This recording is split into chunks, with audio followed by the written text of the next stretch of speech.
Épître aux Hébreux, chapitre 1. Après avoir autrefois, à plusieurs reprises et de plusieurs manières, parlé à nos pères par les prophètes, Dieu nous a parlé par le Fils en ces jours qui sont les derniers. Il l'a établi héritier de toutes choses, et c'est par lui qu'il a fait les mondes. Ce Fils, qui est le rayonnement de sa gloire et l'expression de son être, soutient toutes choses par sa parole puissante. Après avoir accompli la purification des péchés, il s'est assis à la droite de la majesté divine dans les lieux très hauts. Devenu d'autant supérieur aux anges qu'il a hérité d'un nom bien différent du leur. Auquel des anges, en effet, Dieu a-t-il jamais dit « Tu es mon fils, c'est moi qui t'ai engendré aujourd'hui » Et encore « Moi, je serai pour lui un père, et lui sera pour moi un fils. » Et quand de nouveau il introduit le premier-né dans le monde, il dit que tous les anges de Dieu l'adorent. Et il dit des anges, il fait de ses anges des vents et de ses serviteurs une flamme de feu. Mais au Fils, il dit, ton trône, ô Dieu, est éternel, et le sceptre de ton règne est un sceptre d'équité. Tu as aimé la justice et tu as haï l'iniquité. C'est pourquoi, ô Dieu, ton Dieu t'a oint, avec une huile d'allégresse, de préférence à tes compagnons.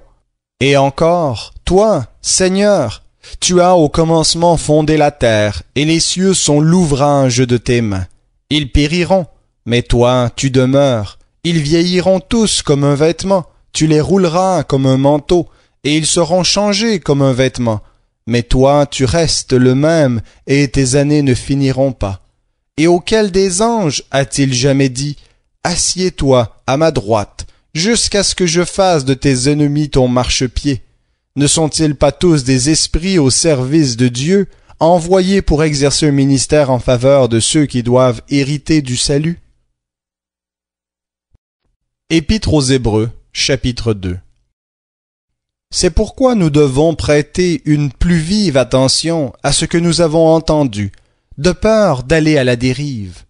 Car si la parole prononcée par des anges a eu son effet, et si toute transgression et toute désobéissance ont reçu une juste rétribution, comment échapperons-nous si nous négligeons un si grand salut? Ce salut annoncé à l'origine par le Seigneur nous a été confirmé par ceux qui l'ont entendu. Dieu, appuyant leur témoignage par des signes, des prodiges, des miracles variés, et par des communications du Saint-Esprit selon sa volonté. En effet, ce n'est pas à des anges que Dieu a soumis le monde à venir dont nous parlons, mais quelqu'un a rendu quelque part ce témoignage. Qu'est-ce que l'homme pour que tu te souviennes de lui? Le Fils de l'homme pour que tu prennes soin de lui? Tu l'as fait pour un peu de temps, inférieur aux anges. Tu l'as couronné de gloire et d'honneur. Tu l'as établi sur les œuvres de tes mains. Tu as mis toutes choses sous ses pieds. En lui soumettant ainsi toutes choses, Dieu n'a rien laissé, qui reste insoumis. Cependant, nous ne voyons pas encore maintenant que toutes choses lui soient soumises. Mais celui qui a été fait pour un peu de temps inférieur aux anges, Jésus, nous le contemplons, couronné de gloire et d'honneur, à cause de la mort qu'il a soufferte. Ainsi, par la grâce de Dieu, il a goûté la mort pour tous. Il convenait en effet à celui par qui et pour qui tout existe, et qui a conduit beaucoup de fils à la gloire, d'élever à la perfection par la souffrance l'auteur de leur salut. Car celui qui sanctifie et ceux qui sont sanctifiés sont tous issus d'un seul.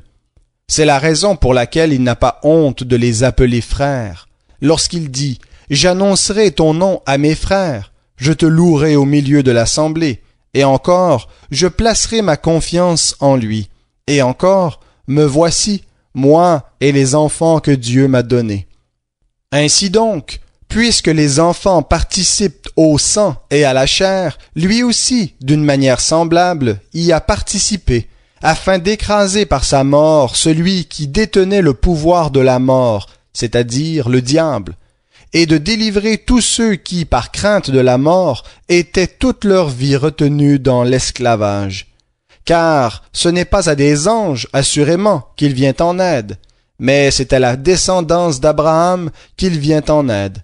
Aussi devait-il devenir, en tout, semblable à ses frères, afin d'être un souverain sacrificateur miséricordieux et fidèle dans le service de Dieu, pour faire l'expiation des péchés du peuple.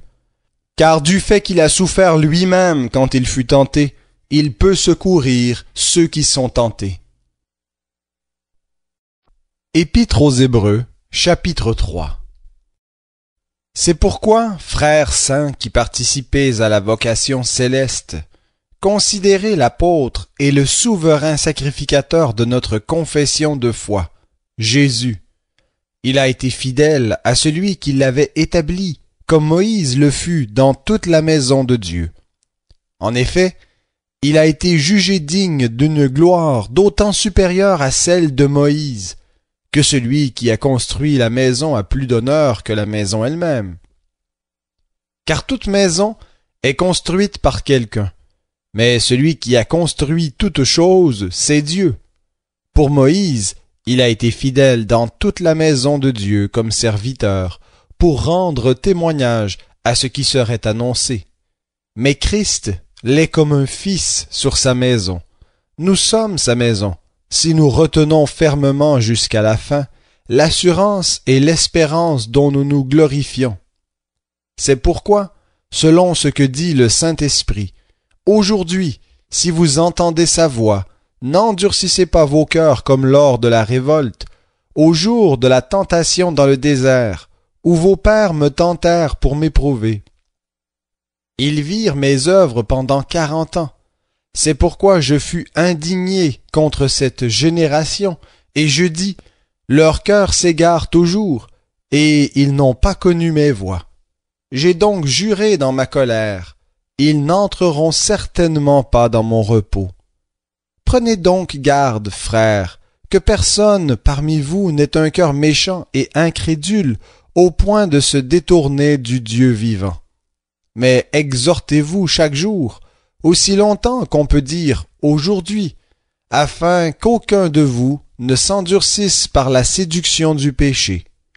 Car nous avons été rendus participants du Christ, si du moins nous retenons fermement jusqu'à la fin notre assurance première, pendant qu'il est dit, aujourd'hui, si vous entendez sa voix, n'endurcissez pas vos cœurs comme lors de la révolte. Quels furent, en effet, ceux qui provoquèrent Dieu après l'avoir entendu, sinon tous ceux qui étaient sortis d'Égypte sous la conduite de Moïse? Et contre qui fut-il indigné 40 ans durant, sinon contre ceux qui péchèrent et dont les cadavres tombèrent dans le désert? Et à qui jura-t-il qu'il n'entrerait pas dans son repos, si ce n'est à ceux qui avaient désobéi? Aussi voyons-nous qu'ils ne purent y entrer, à cause de leur incrédulité. Épître aux Hébreux, chapitre 4. Craignons donc, tandis que la promesse d'entrer dans son repos subsiste, que personne parmi vous ne pense être venu trop tard.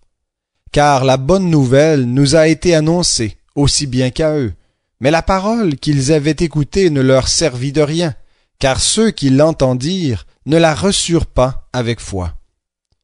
Pour nous qui avons cru, nous entrons dans le repos dont il est dit, « J'ai donc juré dans ma colère, ils n'entreront certainement pas dans mon repos. » Les œuvres de Dieu étaient cependant faites depuis la fondation du monde, car il a dit quelque part à propos du 7e jour, « Et Dieu se reposa de toutes ses œuvres le 7e jour. » Et de nouveau dans ce passage, ils n'entreront certainement pas dans mon repos.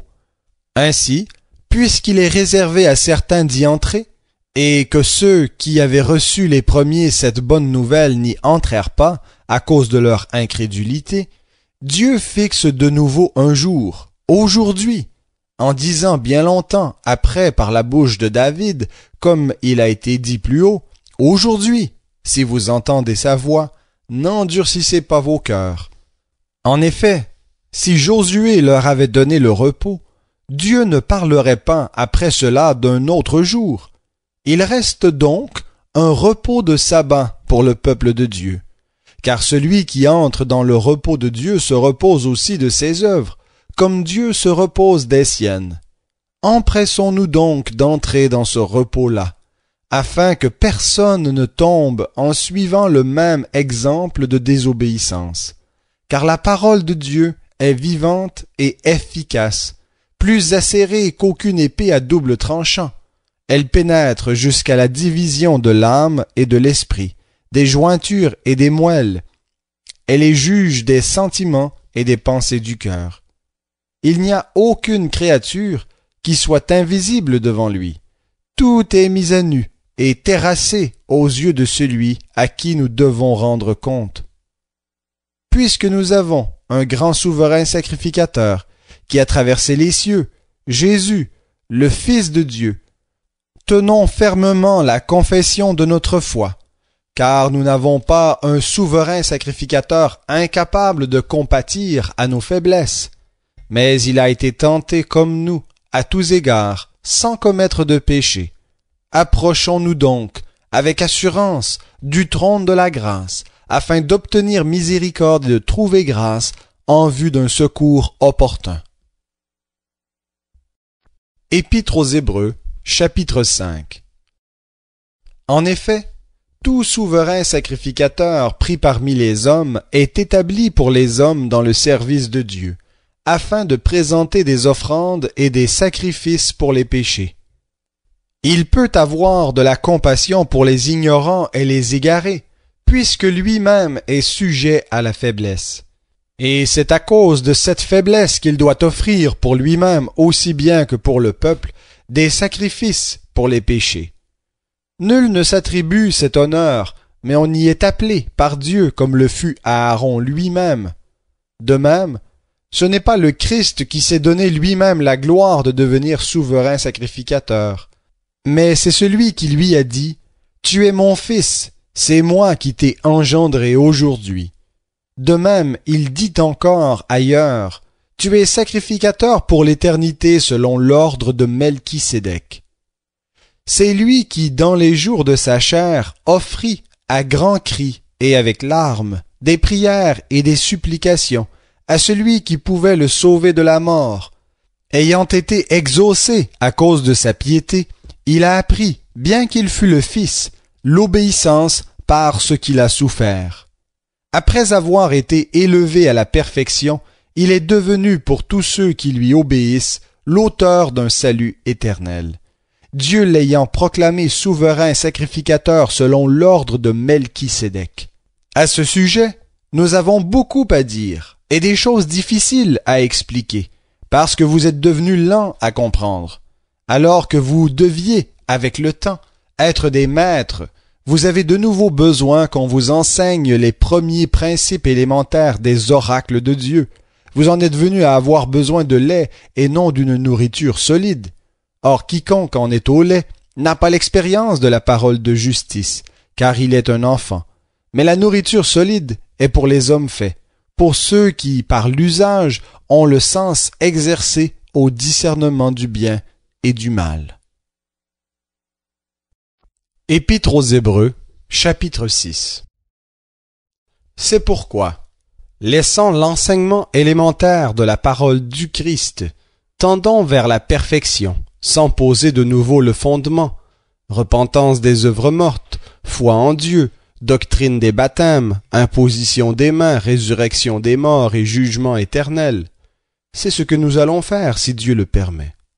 Quant à ceux qui ont été une fois éclairés, qui ont goûté le don céleste et sont devenus participants à l'Esprit Saint, qui ont goûté la bonne parole de Dieu et les puissances du siècle à venir, et qui sont tombés, il est impossible de les ramener à une nouvelle repentance, car ils crucifient de nouveau pour leur part le Fils de Dieu et le déshonorent publiquement. En effet, lorsqu'une terre abreuvée de pluies fréquentes produit des plantes utiles à ceux pour qui elle est cultivée, elle a part à la bénédiction de Dieu. Mais si elle produit des épines et des chardons, elle est réprouvée, près d'être maudite et finit par être brûlée.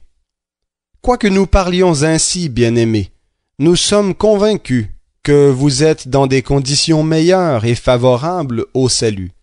Car Dieu n'est pas injuste pour oublier votre action, ni l'amour que vous avez montré pour son nom, par les services que vous avez rendus et que vous rendez encore aux saints. Mais nous désirons que chacun de vous montre jusqu'à la fin le même empressement en vue d'une pleine espérance, en sorte que vous ne soyez pas nonchalants, mais que vous imitiez ceux qui, par la foi et l'attente patiente, reçoivent l'héritage promis. En effet, comme Dieu, en faisant la promesse à Abraham, ne pouvait jurer par un plus grand que lui, il jura par lui-même, en disant « Certainement, je te comblerai de bénédictions, et je multiplierai ta descendance. » Et c'est ainsi qu'après avoir patiemment attendu, Abraham obtint ce qui lui avait été promis. Car les hommes jurent par ce qui est plus grand qu'eux, et le serment, en confirmant leur parole, met un terme à toute contestation. En ce sens, Dieu voulant donner aux héritiers de la promesse une preuve supplémentaire du caractère immuable de sa décision, intervint par un serment, afin que par deux actes immuables dans lesquels il est impossible que Dieu mente, nous ayons un puissant encouragement, nous dont le seul refuge a été de saisir l'espérance qui nous était proposée. Cette espérance, nous l'avons comme une ancre solide et ferme pour notre âme. Elle pénètre au-delà du voile, là où Jésus est entré pour nous comme un précurseur, devenu souverain sacrificateur pour l'éternité, selon l'ordre de Melchisédek. Épître aux Hébreux, chapitre 7. Ce Melchisédek était roi de Salem, sacrificateur du Dieu Très-Haut. Il alla à la rencontre d'Abraham qui revenait de la défaite des rois, et il le bénit. C'est à lui qu'Abraham donna la dîme de tout, et en interprétant son nom, il est tout d'abord roi de justice, puis aussi roi de Salem, c'est-à-dire roi de paix. Il est sans père, sans mère, sans généalogie, il n'a ni commencement de jour ni fin de vie, et rendu semblable au Fils de Dieu, il demeure sacrificateur à perpétuité. Or, considérez combien il est grand, celui à qui Abraham lui-même, le patriarche, donna la dîme du butin. Ceux des fils de Lévi qui reçoivent le sacerdoce ont, d'après la loi, l'ordre de prélever la dîme sur le peuple, c'est-à-dire sur leurs frères, qui sont pourtant issus des reins d'Abraham. Mais lui, qui ne figure pas dans leur généalogie, il préleva la dîme sur Abraham. Il bénit celui qui avait reçu les promesses. Or, c'est sans contredit l'inférieur qui est béni par le supérieur. Et tandis qu'ici, ce sont des hommes mortels qui reçoivent les dîmes, là, c'est quelqu'un dont on atteste qu'il est vivant. Enfin, Lévi qui reçoit la dîme l'a pour ainsi dire payée par Abraham, car il était encore dans les reins de son père quand Melchisédek alla à sa rencontre. Si donc la perfection avait pu être atteinte par le sacerdoce lévitique, car c'est sur lui que repose la loi donnée au peuple, quel besoin y avait-il encore qu'un autre sacrificateur paraisse selon l'ordre de Melchisédek, et non pas selon l'ordre d'Aaron? Car lorsque le sacerdoce est changé, il y a nécessairement aussi un changement de loi.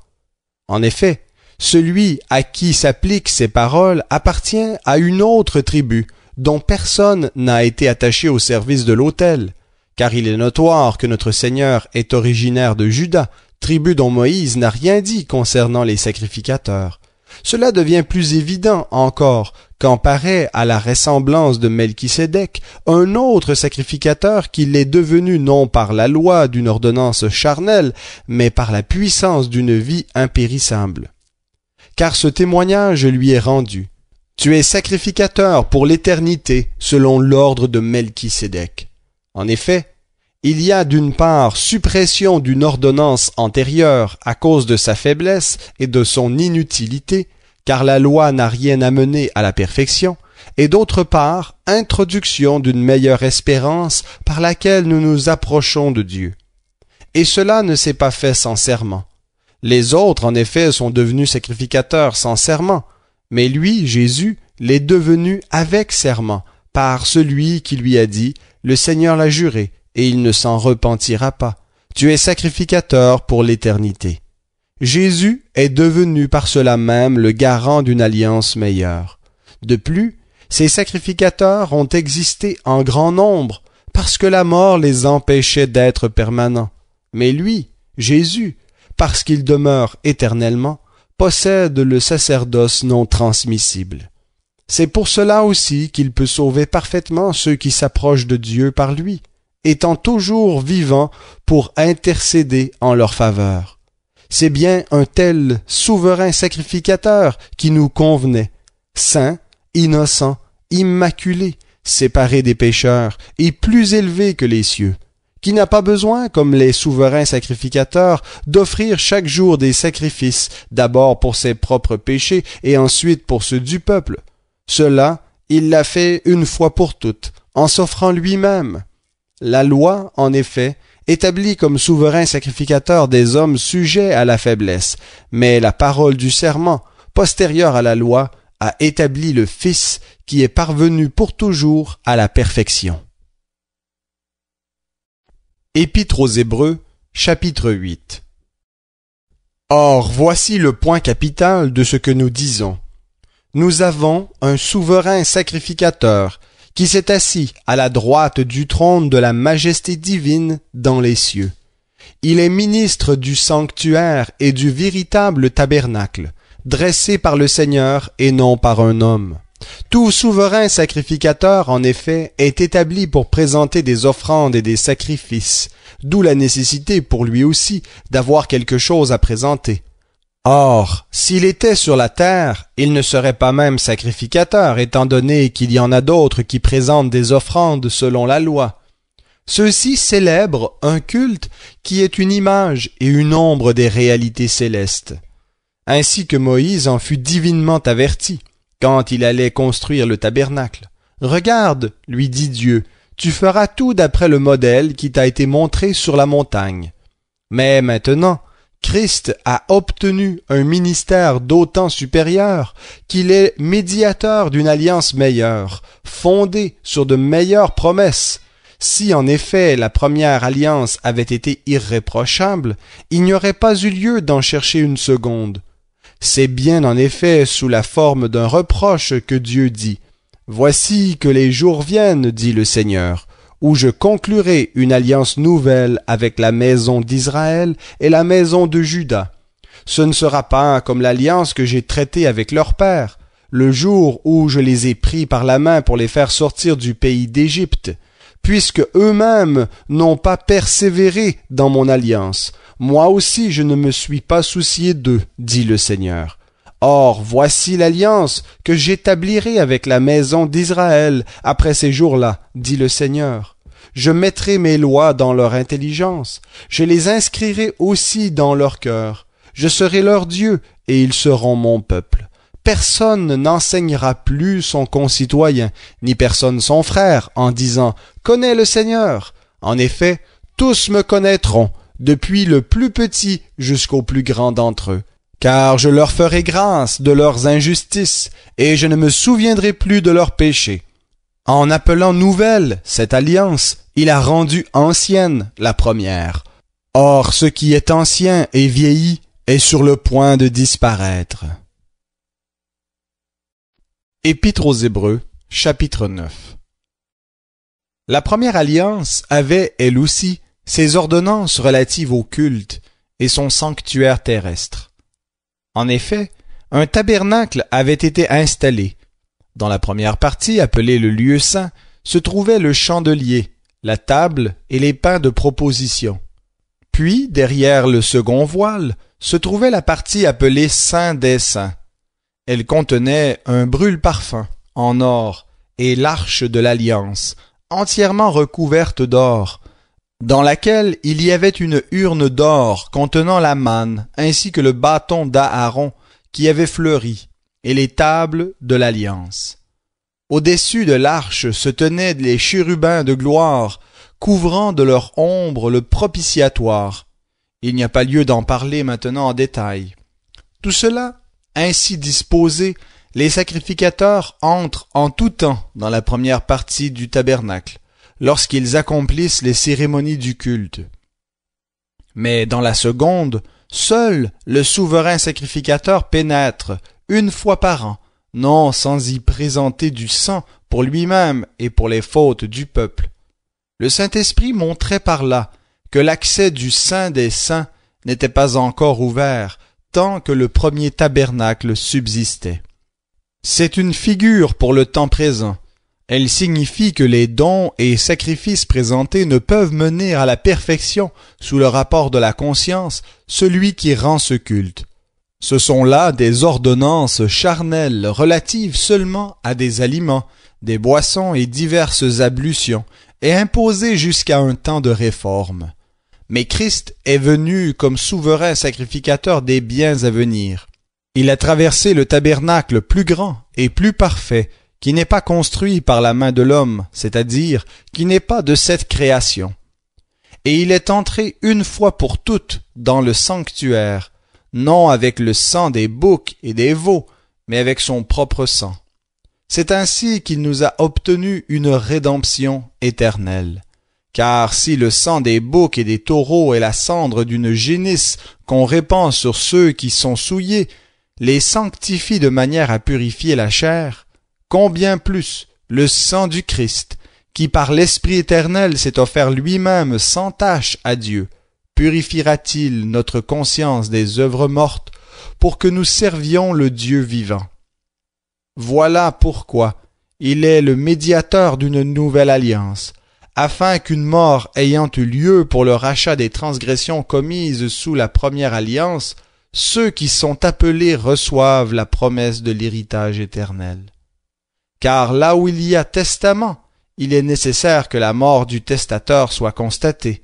Un testament, en effet, n'entre en vigueur qu'après le décès, puisqu'il n'a pas de validité tant que le testateur est en vie. C'est pourquoi la première alliance elle-même n'a pas été inaugurée sans effusion de sang.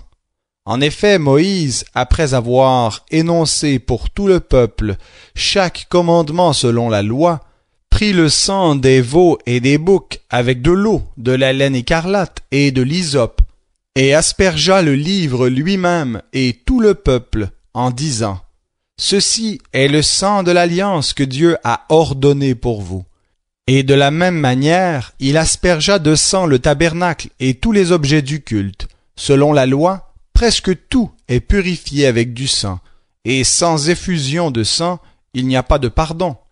Il était donc nécessaire que, d'une part, les représentations des réalités célestes soient purifiées de la sorte, et que d'autre part les réalités célestes elles-mêmes le soient par de meilleurs sacrifices. Car Christ n'est pas entré dans un sanctuaire fait par la main de l'homme, imitation du véritable, mais dans le ciel même, afin de se présenter maintenant pour nous devant la face de Dieu. Il n'y est pas entré afin de s'offrir plusieurs fois, comme le souverain sacrificateur entre chaque année dans le sanctuaire avec du sang étranger, car alors le Christ aurait dû souffrir plusieurs fois depuis la fondation du monde. Mais maintenant, à la fin des siècles, il a paru une seule fois pour abolir le péché par son sacrifice. Et comme il est réservé aux hommes de mourir une seule fois, après quoi vient le jugement, de même aussi le Christ qui s'est offert une seule fois pour porter les péchés d'un grand nombre apparaîtra une seconde fois, sans qu'il soit question du péché, pour ceux qui l'attendent en vue de leur salut. Épître aux Hébreux, chapitre 10. La loi, en effet, possède une ombre des biens à venir, et non pas l'exacte représentation des réalités. C'est pourquoi elle ne peut jamais, par les sacrifices toujours identiques qu'on présente perpétuellement chaque année, amener à la perfection ceux qui s'approchent ainsi de Dieu. Sinon, n'aurait-on pas cessé d'en présenter, puisque ceux qui rendent ce culte auraient été purifiés une fois pour toutes, et n'auraient plus eu aucune conscience de leurs péchés. Mais par ces sacrifices, on rappelle chaque année le souvenir des péchés. car il est impossible que le sang des taureaux et des boucs ôte les péchés. C'est pourquoi, en entrant dans le monde, le Christ dit, « Tu n'as voulu ni sacrifice ni offrande, mais tu m'as formé un corps. Tu n'as agréé ni holocauste, ni sacrifice pour le péché. Alors j'ai dit, « Voici, je viens. » Dans le rouleau du livre, il est écrit à mon sujet, pour faire, ô Dieu, ta volonté. Il dit d'abord, tu n'as voulu et tu n'as agréé ni sacrifice, ni offrande, ni holocauste, ni sacrifice pour le péché, qui cependant sont offerts selon la loi. Puis il dit, voici, je viens pour faire ta volonté. Il abolit donc le premier culte pour en établir un second. Et c'est en vertu de cette volonté que nous sommes sanctifiés par l'offrande du corps de Jésus-Christ une fois pour toutes. Tout sacrificateur se tient à son poste chaque jour pour faire son service et offrir souvent les mêmes sacrifices qui ne peuvent jamais ôter les péchés. Mais lui, après avoir présenté un seul sacrifice pour les péchés, s'est assis à perpétuité à la droite de Dieu. Et il attend désormais que ses ennemis deviennent son marchepied. Car par une seule offrande, il a rendu parfait à perpétuité ceux qui sont sanctifiés. C'est ce que le Saint-Esprit nous atteste également, car après avoir dit « Voici l'alliance que je traiterai avec eux », après ces jours-là, dit le Seigneur, je mettrai mes lois dans leur cœur et je les écrirai dans leur intelligence, il ajoute « Et je ne me souviendrai plus de leurs péchés, ni de leurs iniquités. » Or, là où il y a pardon des péchés, il n'y a plus d'offrande pour le péché. Ainsi donc, frères, nous avons l'assurance d'un libre accès au sanctuaire par le sang de Jésus, accès que Jésus a inauguré pour nous comme un chemin nouveau et vivant au travers du voile, c'est-à-dire de sa chair, et nous avons un souverain sacrificateur établi sur la maison de Dieu. Approchons-nous donc d'un cœur sincère, avec une foi pleine et entière, le cœur purifié d'une mauvaise conscience et le corps lavé d'une eau pure. Confessons notre espérance sans fléchir, car celui qui a fait la promesse est fidèle. Veillons les uns sur les autres pour nous inciter à l'amour et aux œuvres bonnes. N'abandonnons pas notre assemblée comme c'est la coutume de quelques-uns, mais exhortons-nous mutuellement, et cela d'autant plus que vous voyez le jour s'approcher. Car si nous péchons volontairement après avoir reçu la connaissance de la vérité, il ne reste plus de sacrifice pour les péchés, mais une attente terrifiante du jugement et l'ardeur du feu prête à dévorer les rebelles. Si quelqu'un a violé la loi de Moïse, il est mis à mort sans pitié sur la déposition de 2 ou 3 témoins. Combien pire, ne pensez-vous pas, sera le châtiment mérité par celui qui aura foulé aux pieds le Fils de Dieu, tenu pour profane le sang de l'alliance par lequel il avait été sanctifié, et qui aura outragé l'Esprit de la grâce. Car nous connaissons celui qui a dit « À moi la vengeance, c'est moi qui rétribuerai », et encore le Seigneur jugera son peuple. Il est terrible de tomber dans les mains du Dieu vivant. Mais souvenez-vous de ces premiers jours où, après avoir été éclairés, vous avez soutenu un grand et douloureux combat. D'une part, exposé en spectacle par les opprobres et les tribulations, d'autre part, vous rendant solidaire de ceux qui subissaient ce traitement. En effet, vous avez eu de la compassion pour les prisonniers et vous avez accepté avec joie qu'on vous arrache vos biens, sachant que vous aviez des possessions meilleures et permanentes. N'abandonnez donc pas votre assurance qui comporte une grande récompense. Vous avez en effet besoin de persévérance, afin qu'après avoir accompli la volonté de Dieu, vous obteniez ce qui vous est promis. Car encore un peu de temps, bien peu, et celui qui doit venir viendra, il ne tardera pas, et mon juste vivra par la foi. Mais s'il se retire, mon âme ne prend pas plaisir en lui. Quant à nous, nous ne sommes pas de ceux qui se retirent pour se perdre, mais de ceux qui croient pour sauver leur âme. Épître aux Hébreux, chapitre 11. Or, la foi, c'est l'assurance des choses qu'on espère, la démonstration de celles qu'on ne voit pas. C'est à cause d'elle que les anciens ont reçu un bon témoignage. C'est par la foi que nous comprenons que le monde a été formé par la parole de Dieu, de sorte que ce qu'on voit ne provient pas de ce qui est visible. C'est par la foi qu'Abel offrit à Dieu un sacrifice de plus grande valeur que celui de Caïn. Par elle, il fut déclaré juste, Dieu lui-même rendant témoignage à ses offrandes, et par elle, quoique mort, il parle encore. C'est par la foi qu'Énoch fut enlevé, de sorte qu'il ne vit pas la mort, et on ne le trouva plus, parce que Dieu l'avait enlevé, car avant son enlèvement, il a reçu le témoignage qu'il plaisait à Dieu. Or, sans la foi, il est impossible de lui plaire. Celui qui s'approche de Dieu doit croire qu'il existe et qu'il récompense ceux qui le cherchent. C'est par la foi que Noé, divinement averti de ce qu'on ne voyait pas encore et saisi d'une pieuse crainte, construisit une arche pour sauver sa famille. C'est par elle qu'il condamna le monde et devint héritier de la justice qui s'obtint par la foi. C'est par la foi qu'Abraham obéit à l'appel de Dieu, en partant vers un pays qu'il devait recevoir en héritage, et il partit sans savoir où il allait. C'est par la foi qu'il vint s'établir dans une terre promise, comme en un pays étranger, habitant sous des tentes, ainsi qu'Isaac et Jacob, héritiers avec lui de la même promesse. Car il attendait la cité qui a de solides fondements, celle dont Dieu est l'architecte et le constructeur. C'est par la foi aussi que Sarah, elle-même, malgré son âge avancé, fut rendue capable de donner le jour à une descendance, parce qu'elle tint pour fidèle celui qui a fait la promesse. C'est pourquoi, d'un seul homme et d'un homme déjà atteint par la mort, sont issus des descendants, aussi nombreux que les étoiles du ciel et que le sable qui est au bord de la mer, et qu'on ne peut compter. C'est dans la foi qu'ils sont tous morts, sans avoir obtenu les choses promises, mais ils les ont vues et saluées de loin, en confessant qu'ils étaient étrangers et résidents temporaires sur la terre. Ceux qui parlent ainsi montrent clairement qu'ils cherchent une patrie.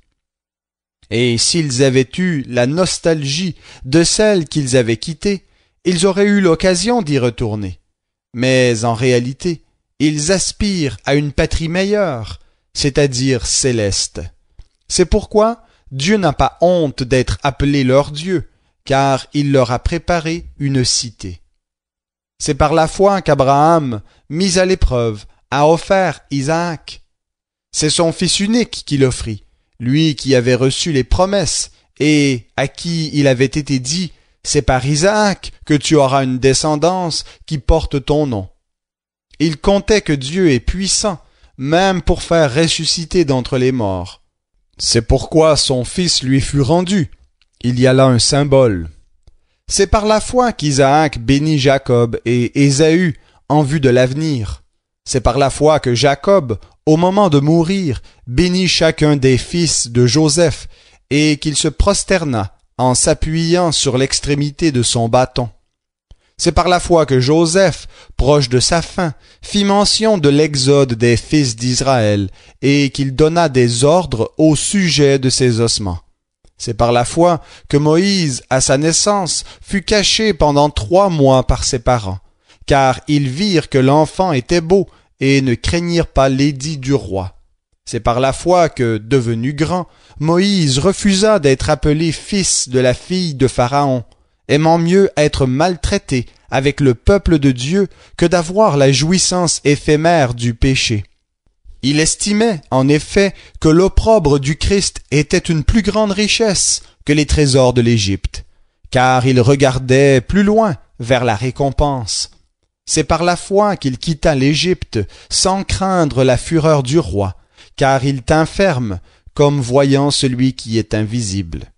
C'est par la foi qu'il fit la Pâque et l'aspersion du sang, afin que l'exterminateur ne touche pas au premier-né des Israélites. C'est par la foi qu'ils traversèrent la mer Rouge comme une terre sèche, tandis que les Égyptiens qui en firent la tentative furent engloutis. C'est par la foi que les murailles de Jéricho tombèrent, après qu'on en eut fait le tour pendant 7 jours. C'est par la foi que Rahab la prostituée ne périt pas avec les non-croyants, parce qu'elle avait accueilli pacifiquement les espions. Et que dirais-je encore?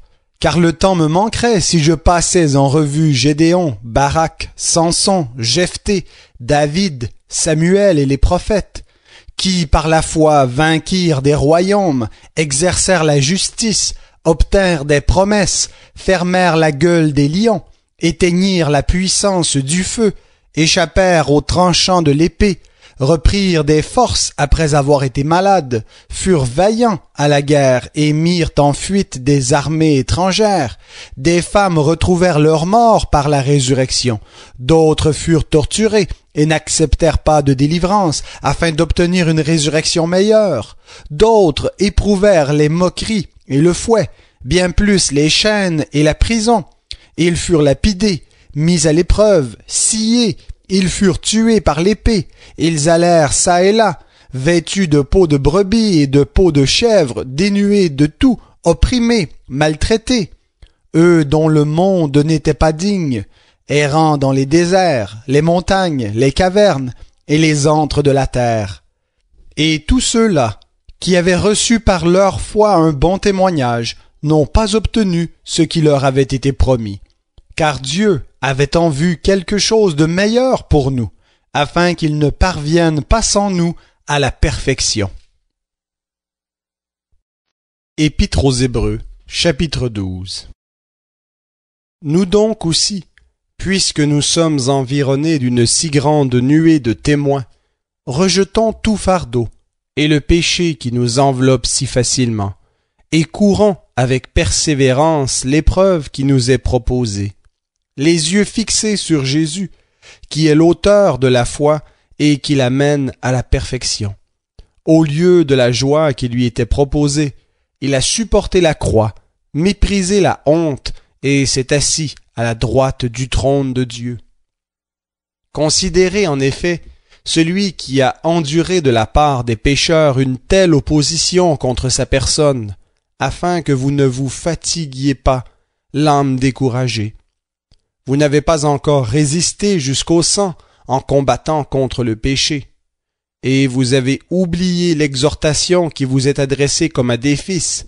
Mon fils, ne prends pas à la légère la correction du Seigneur, et ne te décourage pas lorsqu'il te reprend, car le Seigneur corrige celui qu'il aime, et frappe de la verge tout fils qu'il agrée. Supportez la correction, c'est comme des fils que Dieu vous traite.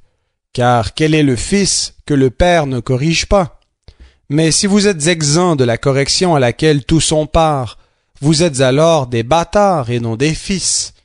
Puisque nous avons eu des pères selon la chair, qui nous corrigeaient et que nous avons respectés, ne devons-nous pas, à plus forte raison, nous soumettre au Père des esprits pour avoir la vie? Nos pères, en effet, nous corrigeaient pour peu de temps, comme ils le jugeaient bon. Mais Dieu nous corrige pour notre véritable intérêt, afin de nous faire participer à sa sainteté. Toute correction, il est vrai, paraît être aux premiers abords un sujet de tristesse et non de joie, mais plus tard elle procure un paisible fruit de justice à ceux qu'elle a formés.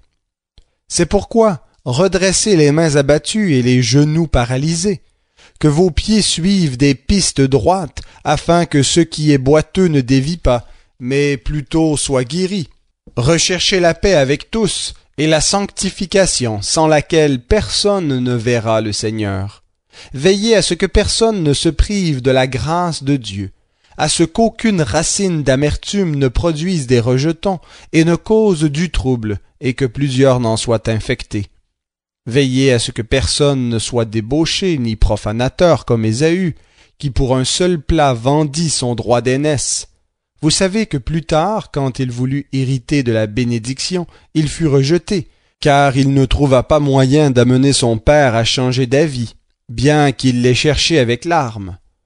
Vous ne vous êtes pas approché en effet d'une montagne qu'on pouvait toucher et qui était embrasée par le feu, ni de l'obscurité, ni des ténèbres, ni de la tempête, ni du retentissement de la trompette, ni d'une clameur de paroles telles que ceux qui l'entendirent demandèrent qu'on ne leur adresse pas un mot de plus, car ils ne supportaient pas cette injonction. Même si une bête touche la montagne, elle sera lapidée. Et le spectacle était si terrifiant que Moïse dit « Je suis épouvanté et tout tremblant ».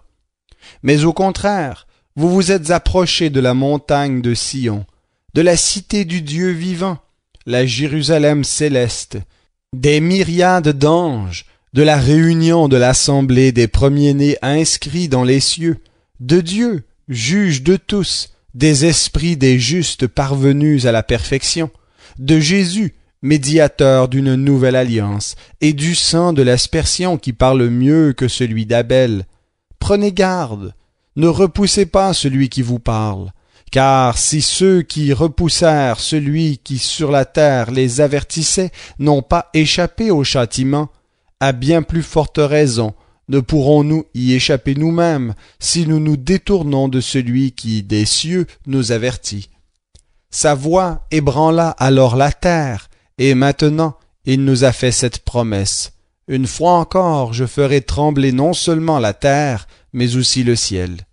Ces mots, une fois encore, montrent que les éléments ébranlés seront mis à l'écart en tant que créés, afin que subsiste ce qui n'est pas ébranlé.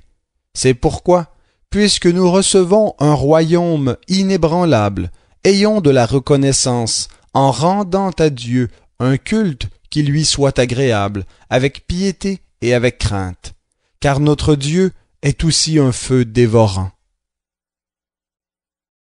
Épître aux Hébreux, chapitre 13. Persévérez dans l'amour fraternel. N'oubliez pas l'hospitalité, car en l'exerçant, quelques-uns, à leur insu, ont logé des anges. Souvenez-vous des prisonniers, comme si vous étiez en prison avec eux, et de ceux qui sont maltraités, comme étant vous aussi dans un corps. Que le mariage soit honoré de tous, et le lit conjugal exempt de souillure, car Dieu jugera les débauchés et les adultères. Que votre conduite ne soit pas inspirée par l'amour de l'argent. Contentez-vous de vos biens actuels, car Dieu lui-même a dit « Je ne te délaisserai pas, ni ne t'abandonnerai ». C'est pourquoi nous pouvons dire avec courage « Le Seigneur est mon secours, je n'aurai pas de crainte. Que peut me faire un homme ?» Souvenez-vous de vos conducteurs qui vous ont annoncé la parole de Dieu. Considérez l'issue de leur vie et imitez leur foi. Jésus-Christ est le même hier, aujourd'hui et pour l'éternité. Ne vous laissez pas entraîner par toutes sortes de doctrines étrangères, car il est bon que le cœur soit affermi par la grâce et non par des aliments qui n'ont servi de rien à ceux qui en ont usé. Nous avons un autel dont les desservants du tabernacle n'ont pas le droit de tirer leur nourriture. Car les corps des animaux dont le sang a été offert pour les péchés dans le sanctuaire par le souverain sacrificateur sont brûlés hors du camp. C'est pourquoi Jésus aussi, pour sanctifier le peuple par son propre sang, a souffert hors de la porte. Sortons donc hors du camp pour aller à lui en portant son opprobre. Car nous n'avons pas ici de cité permanente, mais nous cherchons celle qui est à venir.